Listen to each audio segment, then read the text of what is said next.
No more squeeball. You have to be quiet.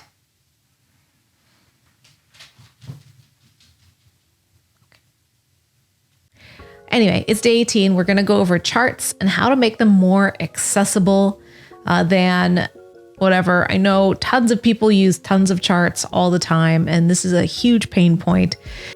Fun fact, making a chart more accessible usually is nothing but good design practice, with the exception of like maybe adding in some alt text.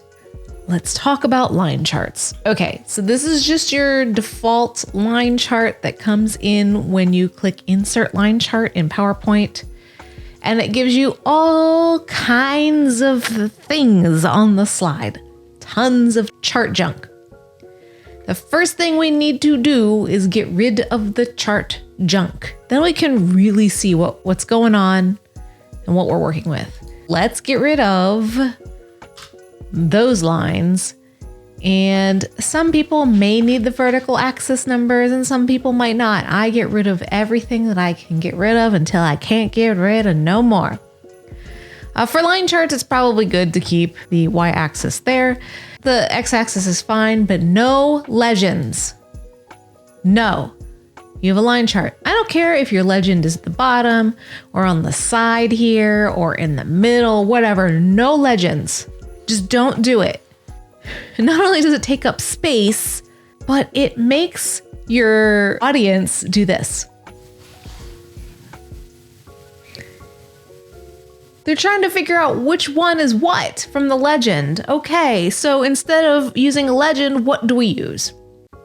So we are going to direct label the chart like this, because sometimes you have 11 lines on a chart and they're various shades of gray, or you have the red, green, and yellow lines, and no one can see what the difference is between the red and green if they're colorblind, and issues going back and forth between the legend and the lines, and they can't figure out which one is green and which one is red. So we've got very minimal chart junk here, and then we don't even need the chart title. Just tell your audience what the chart means. Don't make them think about it. And then one last thing to do is make sure you put alt text on this chart. You can give the chart alt text saying something like a line chart showing the ups and downs of fruit preference over time. Blueberries started as the winner, but today cherries are the favorite.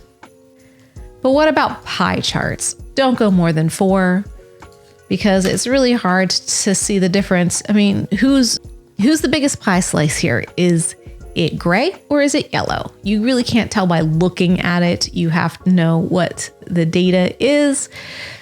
So I right-clicked on it and added data labels. Those are very small. So if I go to Format Data Labels over here, I don't need leader lines. I want to put them on the outside of the chart. So they're on the black. I'm going to make them 16 point. And instead of just putting the number, I would also put the series name. So you can check the series name over here. And fun fact, if you don't want those to be the series name, comma, the value, down here under separator, you can choose new line, which is my favorite. So now they're stacked and that's awesome. But that's just a quick tip today. When you're working with charts, make sure you get rid of as much chart junk as possible. Direct label your bars, direct label your slices, direct label your lines. Just avoid using legends.